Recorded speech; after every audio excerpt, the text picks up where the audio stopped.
आउज़बिल्लिमिनशैतानिर्रजीम, बिस्मिल्लाहिर्रहमानिर्रहीम। अस्सलाम वालेकुम स्टूडेंट्स, उम्मीद करती हूँ आप सब खैरियत से होंगे। तो आज हमने पढ़ना है एनसी 5 टू 9 के लेसन नंबर 9, जिसका नाम है डिज़ाइनिंग करिकुलम अराउंड टेक्नोलॉजी। इसमें हमें बस टॉपिक से नाम उन्होंने दिए हुए हैं, integrating technology curriculum design, role of teacher preparing for the future, benefit of using technology in classroom outcomes. ठीक है, आगे हमारे पास है effective technology for successful curriculum, जिसमें हमने पढ़ना है digital books, classroom clickers, interactive white board and tablets. सबसे पहले हमारे पास आ जाते हैं इंटीग्रेटिंग टेक्नोलॉजी। इंटीग्रेटिंग टेक्नोलॉजी में बताया जा रहा है कि the integration of technology should serve to guide, expand and enhance the learning objective. अच्छा, इसमें हम ये बता रहे हैं कि टेक्नोलॉजी को जो है वो एजुकेशन के मकसद बेहतर बनाने और आसान बनाने के लिए इस्तेमाल करना चाहिए। ये ज़रूरी है कि टीचर्स और जो स्टूडेंट्स पहले कंप्यूटर इस्तेमाल करने की जो बेसिक नॉलेज होती है वो सीखें, ताकि वो आगे टेक्नोलॉजी को अच्छी तरह से इस्तेमाल कर सकें। उसके बाद हमें बता रहे हैं कि curriculum integration with the use of technology involves in fusion of technology as tool to enhance learning in a content area to multidisciplinary setting. इसमें हम कह रहे हैं कि हमारे पास जो कंटेंट होता है, सॉरी, करिकुलम हमारे पास जो होते हैं वो टेक्नोलॉजी में तब शामिल होती है जब टेक्नोलॉजी उसमें तब शामिल होती है जब उसे जो है वो एक ऐसे टूल के तौर पे इस्तेमाल किया जाए जो किसी मजमून वगैरह, ठीक है, किसी मुख्तलिफ टॉपिक्स वगैरह को बेहतर अंदाज में समझने में मदद दे। ठीक है? तो इस तब जो है हम लोग टेक्नोलॉजी को अपने करिकुलम में यूज़ करें। इसमें आगे हमें बता रहे हैं कि टेक्नोलॉजी जो है वो स्टूडेंट्स को वो तरीके सीखने का मौका देती है जो पहले पॉसिबल नहीं थे, ठीक है? प्रीवियसली पॉसिबल जो चीज़ें नहीं थी, वो अब पॉसिबल है, क्योंकि टेक्नोलॉजी उनको ये चीज़ें सीखने का मौका देती है। आगे हमें कह रहे हैं कि effective integration technology is achieved when the student can select technology tool to help them to obtain information, remotely analyze and synthesize information and present it professionally। इसमें हम कह रहे हैं कि टेक्नोलॉजी का सही इस्तेमाल जो है वो ये तब होता है जब जो है स्टूडेंट्स खुद फैसला कर सकें कि किस टेक्नोलॉजी का इस्तेमाल करके वो जो है वो नॉलेज हासिल कर सकते हैं। अच्छा, जिनका और नॉलेज हासिल कर सकते हैं, फिर उनको जो है वो इंफॉर्मेशन प्रमोटली कर सकते हैं, फिर एनालाइज उस इंफॉर्मेशन को एनालाइज कर सकते हैं, फिर सिंथेसाइज करें इंफॉर्मेशन को एंड प्रेजेंट इट प्रोफेशनली, और उसे फिर सही तरीके से पेश करें। आगे हमें बता रहे हैं लास्ट सेंटेंस में, the technology should become an integral part of the how the classroom function as accessible as all other classroom tools. इसमें हमें ये बताया जा रहा है कि टेक्नोलॉजी को जो है वो क्लासरूम का एक ऐसा हिस्सा बनाना चाहिए जिससे दूसरे जो है आम टूल्स वगैरह हैं जो कि आसानी से इस्तेमाल हो सकें। इसके बाद हमारे पास आगे आ जाता है करिकुलम डिज़ाइन। करिकुलम डिज़ाइन में हमें बताया जा रहा है कि curriculum design is a term used to describe the purposeful, deliberate and systematic organization of curriculum within a class or a course. अच्छा, इसमें हम ये बता रहे हैं कि हमारे पास जो करिकुलम का डिज़ाइन होता है वो एक टर्म है जो कि किसी क्लासरूम या कोर्स के अंदर जो हमारे करिकुलम को एक तरतीब देने के लिए purposeful, deliberate and systematic organization, ठीक है, ये तमाम तरीकों को मतलब बयान करने के लिए इस्तेमाल की जाती है। उसके बाद हम कह रहे हैं कि इन अदर वर्ड्स, दूसरे अल्फाज में जो है ये टीचर्स की जो प्लान इंस्ट्रक्शंस होते हैं उनकी मतलब मनसूबाबंदी का एक तरीका है, प्लान इंस्ट्रक्शंस का एक तरीका है। जब जो है वो टीचर से करिकुलम को डिज़ाइन करते हैं, तो वो ये तय करते हैं कि क्या करना चाहिए, कौन करेगा और कौन से शेड्यूल जो है वो फॉलो करना चाहिए। उसके बाद आगे कह रहे थे, is generally understood as a high level process defining the learning to take within a specific program of a studying, leading or a specific unit of credit or qualification. इसमें हम ये कह रहे हैं कि आमतौर पर जो हमारे पास करिकुलम का डिज़ाइन होता है वो एक बहुत आला जो है वो कि मतलब हाई लेवल जो है वो प्रोसेस समझा जाता है, ठीक है? जिसमें किसी ख़ास प्रोग्राम के तहत जो है वो होने वाली एजुकेशन को बयान किया जाता है। एक स्पेसिफ़िक प्रोग्राम की एजुकेशन को बयान किया जाए जो किसी स्पेसिफ़िक यूनिट या हमारे पास जो तालीमी क्रेडिट और क्वालिफ़िकेशंस होती हैं उसकी तरफ जो है हमें लेके जाता है। इससे आगे हमें कह रहे हैं कि teacher design each curriculum with a specific educational person demand. अच्छा, इस पैराग्राफ में हमें ये बताया जा रहा है, ठीक है, इस पूरे पैराग्राफ में बता रहे हैं कि टीचर्स जो होते हैं वो करिकुलम को इसलिए बनाते हैं ताकि जो है स्टूडेंट्स को बेहतर तरीके से सीखने में मदद मिले। लेकिन जो है उनका सिर्फ यही पर्पस नहीं होता, बल्कि जो है वो करिकुलम बनाने के एक और अहम पहलू हमारे पास ये एक और अहम मकसद ये होता है कि स्टूडेंट्स की तालीम और तरबियत मतलब एक तालीम और तरबियत के लिए भी ये चीज़ बनाई जाती है कि उनको क्या सिखाना है, किस तरह सिखाना है, इन तमाम चीज़ों के लिए भी करिकुलम बनाया जाता है। For example, कि designing a curriculum for a middle school student with both elements and high school curriculum in mind have to make sure that learning goals are aligned and complement each other from one stage to the next. अच्छा, फ फ यहाँ पे हमें कह रहे हैं कि फॉर एग्ज़ाम्पल कि अगर मिडल स्कूल का जो करिकुलम होता है बनाते वक़्त हमें ये देखना ज़रूरी होता है कि बच्चे ने जो है वो प्राइमरी स्कूल में क्या सीखे हैं और आगे जो है वो हाई स्कूल में क्या सीखना होगा उसे। इस तरह जो है वो तमाम हमारे पास जो लेवल्स होते हैं, ठीक है? तमाम स्टेजेज़ जो होती हैं वो आपस में जो होती हैं वो जुड़े रहते हैं और बच्चे आसानी से मतलब जो नेक्स्ट क्लास होती है उसमें आसानी से सीख सकते हैं। अब देखिए उन्होंने अपनी माइंड में ये चीज़ रख के करिकुलम बनाया है कि पहले उन्होंने क्या सीखा है और आगे उन्होंने क्या सीखना है। तो उस हिसाब से जो है जो उनको मुनासिब लगता है वो जिस क्लास में बच्चा होता है अगर उसका करिकुलम बना रहे हैं, वो आगे-पीछे दोनों चीज़ों को देख के जो है वो करिकुलम बनाते हैं। अच्छा, अगर यहाँ पे बात की जाए कि अगर जो है वो मिडल स्कूल का करिकुलम पिछले हमारे पास जो नॉलेज है, पिछला जो इल्म है, जो हमारे पास पिछली बुक्स हैं या आने वाली तालीम को नज़रअंदाज करके मतलब हम लोग उसको देखें ही नहीं, ठीक है? प्रायोरिटी ना दें, क्या था, क्या नहीं, मतलब उसको नज़रअंदाज करके ऐवें ही मुँह उठा के सिलेबस अगर कोई बनाता है, तो ये जो है वो स्टूडेंट्स के लिए बहुत से मसाइल पैदा कर सकते हैं क्योंकि उससे जो है वो स्टूडेंट्स की तरतीब जो होती है, उनको तरतीब में चीज़ों को समझ नहीं पाएँगे, ठीक है? क्योंकि ज़ाहिर है देखिए अब पहले वाला जो नॉलेज था अगर फॉर एग्ज़ाम्पल आप पिछली क्लास में अली बे ते से मतलब ABCD E F G H पढ़ के आए और डायरेक्ट आप आके जो है हाई लेवल की इंग्लिश पढ़ने लग गए, ठीक है? तो ज़ाहिर है स्टूडेंट्स इस चीज़ को समझ नहीं पाएँगे। तो इसलिए जब भी करिकुलम बनाया जाता है तो पिछले नॉलेज और आने वाली नॉलेज दोनों को जो है वो यानी अपने ज़हन में रख के जो है वो उस क्लास का करिकुलम बनाया जाता है। अच्छा, इससे आगे हमारे पास है role of teacher. Role of teacher से आपको पता चल रहा होगा कि इस नई टेक्नोलॉजी के दौर में टीचर का एक रोल क्या है। Teacher English in a digital era and challenging as we deal with the technology development in. अच्छा, इसमें हमें ये बता रहे हैं कि डिजिटल आजकल के जैसे हमारे पास दौर है, ठीक है? हर नई टेक्नोलॉजी का दौर है, तो डिजिटल दौर में जो है वो इंग्लिश पढ़ाना एक चैलेंज है, ठीक है? क्योंकि हमें टेक्नोलॉजी की जो डेवलपमेंट है, जो तरक्की है, उसके साथ चलना होता है, ठीक है? जैसे-जैसे टेक्नोलॉजी डेवलपमेंट आगे करती जाती है, तो हमें भी उस टेक्नोलॉजी के साथ चलना होता है। अच्छा, आगे हमें कह रहे हैं कि जब हम वाई और ज़ेड जनरेशन, ठीक है?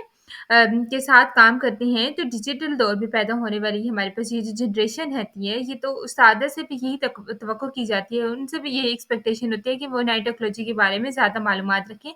और इससे क्या होगा कि देखिए अब जो हमारे टीचर्स वगैरह थे, अब जिन्होंने बहुत पहले पढ़ा हुआ था, ठीक है?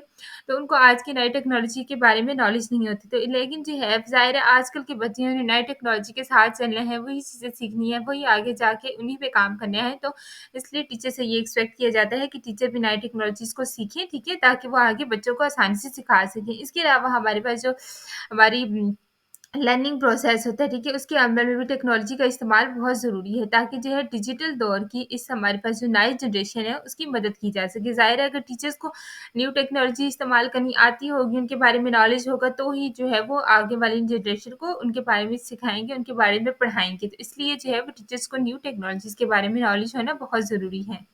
इससे आगे हमें बता रहे हैं, it is obvious that if we expect teacher to integrate technology into curriculum there need to be a degree of familiarity with the computer, ठीक है?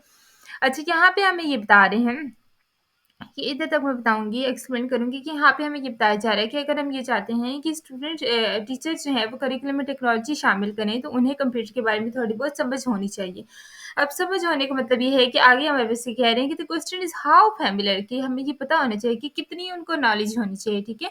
तो यहाँ पे हम ये कह रहे हैं कि टीचर्स को ये जानने की ज़रूरत नहीं कि कंप्यूटर अंदर से कैसे काम करता है, ठीक है? या उसे ठीक कैसे किया जाता है, बल्कि ये मैकेनिक का काम होता है। लेकिन जो है ना, टीचर्स को इस बात के बारे में इल्म नहीं होना चाहिए कि वो जो है अंदर से कैसे काम करेगा, उसको ठीक कैसे करेंगे। उन्हें बस ये मालूम होना चाहिए कि कंप्यूटर को क्लास में कैसे इस्तेमाल करना है, ठीक है? कि ज़ाहिर है अगर उन्हें क्लास में इस्तेमाल करना आता होगा तो जो है स्टूडेंट्स के लिए भी आसानी हो जाएगी और टीचर के लिए भी आसानी हो जाएगी। अब देखिए अंदर से काम ठीक करना तो मैकेनिक का काम है, ठीक हो गया? तो इसलिए जो है टीचर्स को सिर्फ़ बेसिक नॉलेज होनी चाहिए कि अगर जो है वो हम लोग अप्लाई करें कंप्यूटर इन द क्लासरूम, ठीक है? तो हमें प टीचर्स को पता नॉलेज होनी चाहिए कि हमने क्लासरूम में कैसे समझाना है, हमने कंप्यूटर को यूज़ कैसे करना है, ठीक हो गया? In order to operate a vehicle, a driver does not need to understand how the engine of vehicle work, ठीक है? अब यहाँ पे वो सेम इसीलिए कह रहे हैं कि एक हमारे पास एग्जाम्पल है, ये आप एग्जाम्पल के तौर पे ले सकते हैं कि जो है गाड़ी चलाने के लिए ड्राइवर को इंजन की तफसीलात या मरम्मत का इल्म होना ज़रूरी नहीं होता कि आपको ड्राइवर का काम ये तो नहीं होता कि वो अंदर से ठीक करे, बल्कि वो मैकेनिक का काम होता है, ठीक हो गया? बल्कि जो है ड्राइवर को इंजन की तफसीलात, लेकिन जो है ये ज़रूरी होता है कि गाड़ी कैसे चलानी है, सड़क के असूल क्या हैं, जैसे-जैसे जो है ड्राइवर ड्राइवर गाड़ी चलाने का तजुर्बा हासिल करता है, एक्सपीरियंस हासिल करता है, उसकी जो एबिलिटी होती है, उसकी जो प्रोफिशिएंसी होती है, उसको जो कॉन्फिडेंस होता है, वो और ज़्यादा बढ़ता जाता है, ठीक है?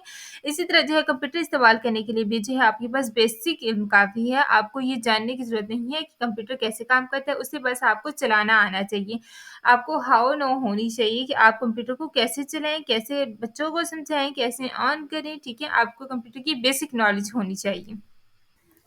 इसके बाद हमें आगे बताया जा रहा है over time the user will become more experienced and confident with using a computer teaching should strive for two goals with integrating technology. अच्छा, इसमें हमें ये बता रहे हैं कि ये जो हमारे पास होता है वक्त के साथ साथ जो कंप्यूटर इस्तेमाल करने वाला शख्स मतलब जो हमारे पास शख्स कौन होगा जो टीचर होगा वह ज़्यादा कॉन्फिडेंट हो जाएगा, ज़्यादा जो है वो एक्सपीरियंस हो जाएगा, ठीक है? इससे इसी तरह टीचर को टेक्नोलॉजी इस्तेमाल करते हुए 2 बातों पर बहुत ज़्यादा ध्यान देना चाहिए। पहले ये कि वो खुद कंप्यूटर को सही तरीके से इस्तेमाल करना सीखें, ठीक है? जैसे कि ये क्लासरूम में हम लोग कहते हैं क्लास के लिए जो हैंडआउट्स बनाना, ठीक है? या जो है वो पेपर से ये बनाना, इसी तरह स्टूडेंट्स के लिए हमारे जो नंबर्स होते हैं उनको तरतीब देने के लिए किसी जो है वो ख़ास मौज़ू को बेहतर तरीके से सॉफ्टवेयर के लिए मतलब किसी काम के लिए जो है वो सॉफ्टवेयर के इस्तेमाल करना। तो ये तमाम चीज़ें क्या होती हैं कि इसमें टीचर को जो है ना प्रॉपर तरीके से जो है वो कंप्यूटर को सीखना चाहिए ताकि ये तमाम काम कर दूसरा ये कि कंप्यूटर को पढ़ाने में जो है वो ये सॉफ्टवेयर में हमारी जो है मदद करे, ठीक है? मददगार साबित हो, ना कि सिर्फ़ उसे चीज़ समझकर ना पढ़ाया जाए कि ये एक ऐसा ही सब्जेक्ट है, आपने उसको एवें-एवें उसको पढ़ा दिया ऊपर-ऊपर से, बल्कि उसको जो है वो सही तरीके से एक जो है ना प्रैक्टिकली तौर पे बच्चों को सिखाना चाहिए, उसको समझाना चाहिए, ठीक है? उसके बाद हमें ये कह रहे हैं कि टीचर्स को ये भी समझना ज़रूरी होता है कि टेक्नोलॉजी जो है वो कहाँ पे फ़ायदेमंद होती है, ठीक है? कि टेक्नोलॉजी को हमने कहाँ पे जो है वो सही तरीके से इस्तेमाल करना है, कहाँ पे हमें फ़ायदा देगी और कहाँ नहीं देगी। असल मकसद जो है वो कंप्यूटर को एक मददगार बनाना है, एक टेक्नोलॉजी को सिखाना है। असल पर्पस यही होता है कि टीचर्स का काम ये है कि वो टेक्नोलॉजी को सिखाएँ, बच्चों को सिखाएँ ताकि जो है बच्चे न्यू टेक्नोलॉजी को इस्तेमाल करना सीखें। ना कि सिर्फ़ कंप्यूटर के बारे में सीखें क्योंकि देखिए ना कुछ टीचर्स ऐसे होते हैं जो कि जो है ना सिर्फ़ किसी भी सब्जेक्ट को पढ़ाते हैं तो ऐसे ही ऐसे ऊपर-ऊपर से जो है वो समझा देते हैं मतलब जो है वो एक सही तरीके से बच्चों को समझाते नहीं है, प्रैक्टिकली उनको बताते नहीं हैं। बस वो कहते हैं चलो एक सब्जेक्ट है आपने ऐसे-ऐसे करके इनको पढ़ लेना है। लेकिन जो है इसका असल मकसद ये है कि टीचर्स का काम है कि वो बच्चों को जो है वो सही क्लियर अंडरस्टैंडिंग उनको दें, एक टेक्नोलॉजी को इस्तेमाल करने का तरीका देंगे। तो ये 2 गोल्स जो हैं हमारे पास ये हैं इसके न्यू टेक्नोलॉजी को इस्तेमाल करने के। अच्छा, इसके बाद हम लोग आगे बात करें तो ये जो पैराग्राफ है ये हमारे पास इसका जो है एक मोस्ट इम्पोर्टेंट पार्ट है जहाँ पे हमें बताया गया है कि कंप्यूटर के एडवांटेजेस ठीक है ये आप लोगों के पेपर में भी क्वेश्चन आ सकते हैं फाइनल टर्म के पॉइंट ऑफ व्यू से जो है इंपॉर्टेंट क्वेश्चन है कि कंप्यूटर के एडवांटेजेस बताएंगे न्यू टेक्नोलॉजी के एडवांटेजेस बताएंगे न्यू टेक्नोलॉजी या कंप्यूटर के यूजेस से हमें क्या क्या एडवांटेजेस होते हैं तो ये हम आपके पास जो है वो इंपॉर्टेंट एक क्वेश्चन है ठीक है तो यहाँ पे वो कह रहे हैं कि computer can help teacher and student find old information and new information from thousand of site on the internet that updated daily. अच्छा यहाँ पे हमें बता रहे हैं कि कंप्यूटर जो है वो टीचर्स और स्टूडेंट को इंटरनेट से पुरानी और नई मालूमात तलाश करने में मदद देती हैं जो कि रोजाना अपडेट होती हैं ठीक है। ज़ाहिर है नॉलेज जो है वो डेली की रूटीन में अपडेट होता रहता है तो उससे जो है हमें पुरानी या नई नॉलेज मालूम करने में आसानी होती है। Computer enable student to view live Cyanocoreous events happening almost anywhere in the world from the space, the current weather as seen from the satellite. इसके बाद हमें बता रहे हैं कि कंप्यूटर जो है वो स्टूडेंट्स को दुनिया या हमारे पास जैसे दुनिया में जो होने वाली लाइव वाक़यात होती हैं, ठीक है? देखने का मौका देते हैं जैसे कि हमारे पास सैटेलाइट से हम लोग जो है वो ताज़ा तरीन वो कर सकते हैं कि अच्छा आज का मौसम कैसा होगा, हम लोग करंट वेदर देख सकते हैं थ्रू सैटेलाइट। उसके बाद आगे कह रहे हैं computer can be used to manipulate data so that the student can grasp quickly how a change in one variable in a system affect the variables। अच्छा उसके बाद हमें ये कह रहे हैं कि कंप्यूटर जो है वो डाटा को आसानी से तब्दील करने में मदद देती हैं ताकि जो है वो स्टूडेंट समझ सकें कि एक चीज़ में तब्दीली से दूसरी चीज़ों पर क्या असर होता है ठीक है कि अगर एक चीज़ तब्दील हो रही है तो उसमें दूसरी चीज़ में उसमें क्या असर पड़ेगा ठीक है।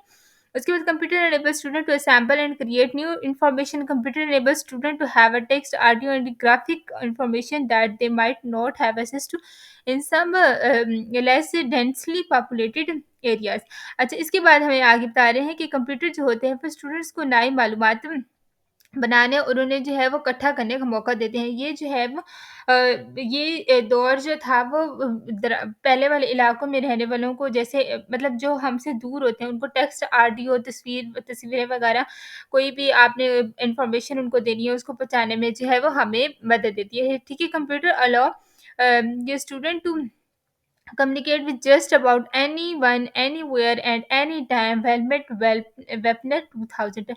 अच्छा, यहाँ पे न्यू टेक्नोलॉजी का वही बता रहे हैं कि कंप्यूटर जो है वो स्टूडेंट को किसी भी वक़्त, कहीं भी किसी से बात करने की जो है वो ये सहूलत देते हैं कि आप कहीं भी किसी से भी आप किसी भी जगह बैठे हैं। जैसे आजकल व्हाट्सएप पे आप किसी भी जगह पे बैठे हैं, आपने किसी को कोई नॉलेज देना है, कोई मैसेज कन्वे करना है तो आप ईज़िली कर सकते हैं। तो ये हमारे पास न्यू टेक्नोलॉजी की जो है वो एडवांटेजेस हैं या आप कह सकें कि कंप्यूटर के एडवांटेजेस हैं, तो ये आपके जो है वो एक इम्पॉर्टेंट क्वेश्चन है। इसको आप लोगों ने अच्छी तरीके से देखना है, इनके पॉइंट्स बना के आप लोग कर लें 1, 2, 3, 4, 5 पॉइंट्स बना के अगर आप लोग उसको तैयार करेंगे तो आप लोगों को अच्छी तरीके से समझ आ जाएगी।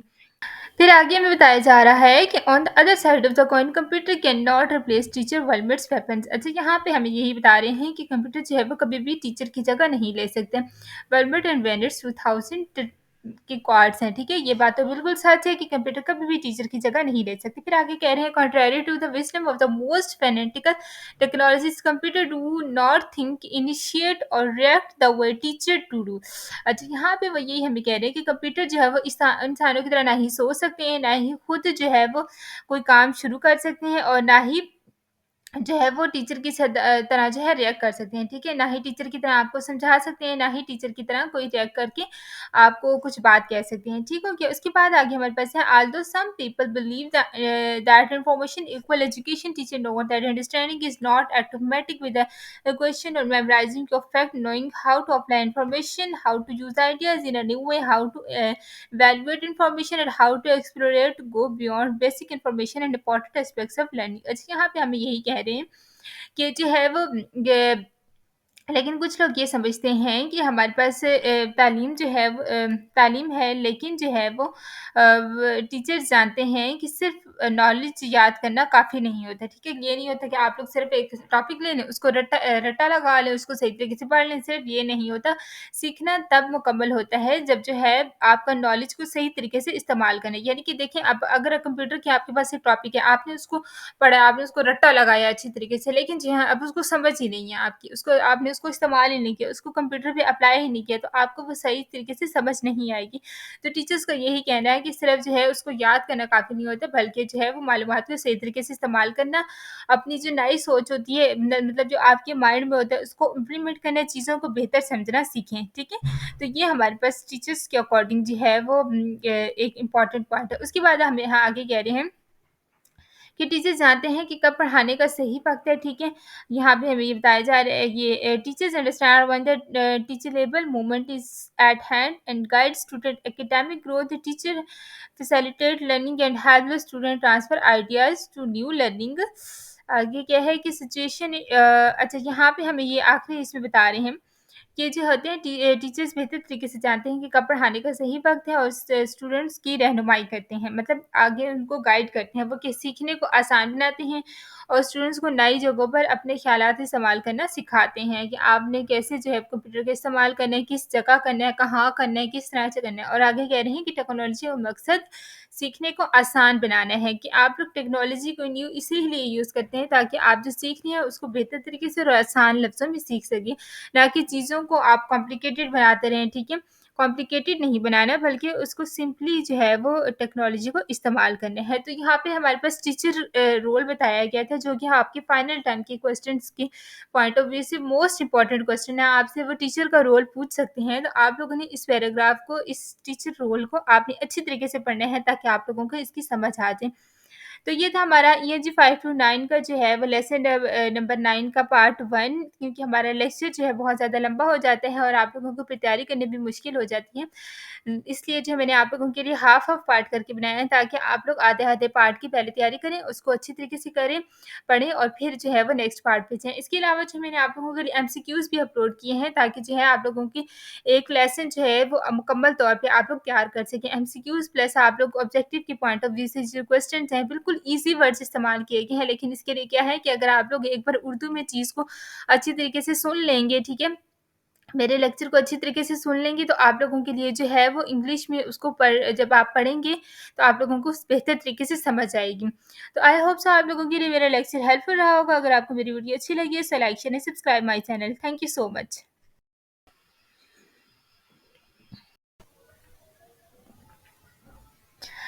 फिर आगे हमें बताया जा रहा है कि on the other side of the coin computer can not replace teacher world it's weapons. अच्छा, यहाँ पे हमें यही बता रहे हैं कि कंप्यूटर जो है वो कभी भी टीचर की जगह नहीं ले सकते। वर्ल्ड एंड वेनिट्स 2000 के क्वाड्स हैं, ठीक है। ये बात तो बिल्कुल सच है कि कंप्यूटर कभी भी टीचर की जगह नहीं ले सकते। फिर आगे कह रहे हैं contrary to the wisdom of the most fanatical technologies computer do not think initiate or react the way teacher to do. अच्छा, यहाँ पे वो यही हमें कह रहे हैं कि कंप्यूटर जो है वो इंसानों की तरह ना ही सोच सकते हैं, ना ही खुद जो है वो कोई काम शुरू कर सकते हैं और ना ही जो है वो टीचर की तरह जो है रिएक्ट कर सकते हैं, ठीक है? ना ही टीचर की तरह आपको समझा सकते हैं, ना ही टीचर की तरह कोई रिएक्ट करके आपको कुछ बात कह सकते हैं, ठीक हो गया? उसके बाद आगे हमारे पास है although some people believe that information equal education teacher know that understanding is not automatic with the question और memorising of fact knowing how to apply information, how to use ideas in a new way, how to evaluate information and how to explore to go beyond basic information and important aspects of learning। अच्छा, यहाँ पे हमें यही कह रहे हैं कि जो है वो लेकिन कुछ लोग ये समझते हैं कि हमारे पास तालीम जो है वो तालीम है, लेकिन जो है वो टीचर्स जानते हैं कि सिर्फ नॉलेज याद करना काफ़ी नहीं होता, ठीक है? ये नहीं होता कि आप लोग सिर्फ एक टॉपिक ले लें, उसको रट्टा लगा लें, उसको सही तरीके से पढ़ लें, सिर्फ ये नहीं होता। सीखना तब मुकम्मल होता है जब जो है आपका नॉलेज को सही तरीके से इस्तेमाल करें। यानी कि देखिए, अब अगर कंप्यूटर की आपके पास एक टॉपिक है, आपने उसको पढ़ा, आपने उसको रट्टा लगाया अच्छी तरीके से, लेकिन जी हाँ, अब उसको समझ ही नहीं है आपकी, उसको आपने उसको इस्तेमाल ही नहीं किया, उसको कंप्यूटर पे अप्लाई ही नहीं किया, तो आपको वो सही तरीके से समझ नहीं आएगी। तो टीचर्स का यही कहना है कि सिर्फ जो है उसको याद करना काफ़ी नहीं होता, बल्कि जो है वो मालूमात को सही तरीके से इस्तेमाल करना, अपनी जो नई सोच होती है मतलब जो आपके माइंड में होता है उसको इम्प्लीमेंट करना, चीज़ों को बेहतर समझना सीखें, ठीक है? तो ये हमारे पास टीचर्स के अकॉर्डिंग जो है वो एक इम्पॉर्टेंट पॉइंट है। उसके बाद हम यहाँ आगे कह रहे हैं कि टीचर्स जानते हैं कि कब पढ़ाने का सही वक़्त है, ठीक है? यहाँ पे हमें ये बताया जा रहा है, ये teachers understand when the teachable moment is at hand and guide student academic growth. Teacher facilitate learning and help the student transfer ideas to new learning. आगे क्या है कि सिचुएशन अच्छा, यहाँ पे हमें ये आखिरी इसमें बता रहे हैं ये जो होते हैं टीचर्स बेहतर तरीके से जानते हैं कि कब पढ़ाने का सही वक़्त है और स्टूडेंट्स की रहनुमाई करते हैं। मतलब आगे उनको गाइड करते हैं, वो कि सीखने को आसान बनाते हैं और स्टूडेंट्स को नई जगहों पर अपने ख़्यालात इस्तेमाल करना सिखाते हैं कि आपने कैसे जो है कंप्यूटर का इस्तेमाल करना है, किस जगह करना है, कहाँ करना है, किस तरह से करना है। और आगे कह रहे हैं कि टेक्नोलॉजी का मकसद सीखने को आसान बनाना है, कि आप लोग टेक्नोलॉजी को न्यू इसीलिए यूज़ करते हैं ताकि आप जो सीख रहे हैं उसको बेहतर तरीके से और आसान लफ्ज़ों में सीख सकें। ना कि चीज़ों को आप कॉम्प्लिकेटेड बनाते रहें, ठीक है? कॉम्प्लिकेटेड नहीं बनाना बल्कि उसको सिंपली जो है वो टेक्नोलॉजी को इस्तेमाल करना है। तो यहाँ पे हमारे पास टीचर रोल बताया गया था, जो कि आपके फाइनल टर्म के क्वेश्चंस के पॉइंट ऑफ व्यू से मोस्ट इम्पोर्टेंट क्वेश्चन है। आपसे वो टीचर का रोल पूछ सकते हैं, तो आप लोगों ने इस पैराग्राफ को, इस टीचर रोल को आपने अच्छी तरीके से पढ़ना है ताकि आप लोगों को इसकी समझ आ जाए। तो ये था हमारा ईएनजी 5 टू 9 का जो है वो लेसन नंबर 9 का पार्ट 1, क्योंकि हमारा लेक्चर जो है बहुत ज़्यादा लंबा हो जाता है और आप लोगों को तैयारी करने में मुश्किल हो जाती है। इसलिए जो मैंने आप लोगों के लिए हाफ़ ऑफ पार्ट करके बनाया है ताकि आप लोग आधे-आधे पार्ट की पहले तैयारी करें, उसको अच्छी तरीके से करें, पढ़ें और फिर जो है वो नेक्स्ट पार्ट पे जाएँ। इसके अलावा जो मैंने आप लोगों के लिए एमसीक्यूज़ भी अपलोड किए हैं ताकि जो है आप लोगों की एक लेसन जो है वो मुकम्मल तौर पे आप लोग तैयार कर सकें। एमसीक्यूज़ प्लस आप लोग ऑब्जेक्टिव के पॉइंट ऑफ व्यू से जो क्वेश्चंस हैं बिल्कुल ईज़ी वर्ड्स इस्तेमाल किए गए हैं, लेकिन इसके लिए क्या है कि अगर आप लोग एक बार उर्दू में चीज़ को अच्छी तरीके से सुन लेंगे, ठीक है? मेरे लेक्चर को अच्छी तरीके से सुन लेंगी तो आप लोगों के लिए जो है वो इंग्लिश में उसको जब आप पढ़ेंगे तो आप लोगों को बेहतर तरीके से समझ आएगी। तो आई होप सो आप लोगों के लिए मेरा लेक्चर हेल्पफुल रहा होगा। अगर आपको मेरी वीडियो अच्छी लगी है so like share and subscribe my channel. Thank you so much.